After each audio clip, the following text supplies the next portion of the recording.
We are here today for the 7th Annual Arts Awards Luncheon put on by ARTSFAIRFAX. We are legally the Arts Council of Fairfax County, but we've rebranded and we are doing business as ARTSFAIRFAX. ARTSFAIRFAX is the arts service provider for the County of Fairfax. We do a lot of different services and programs in order to support and promote the arts in the county. We give out 4 different awards every year, and we shine a light on the outstanding arts producers and presenters in the county, and also those that support the arts. Well, I've been selected by the ARTSFAIRFAX to create the awards for the awardees at this event.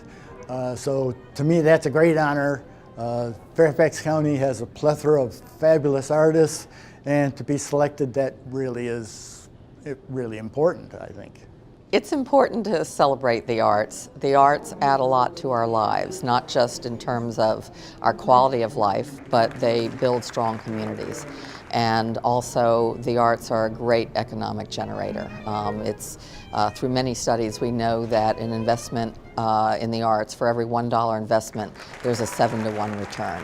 The arts really create community, and the arts is what helps communities to thrive. So it affects everyone, and it's good for everyone, and it's good for our communities and the economy.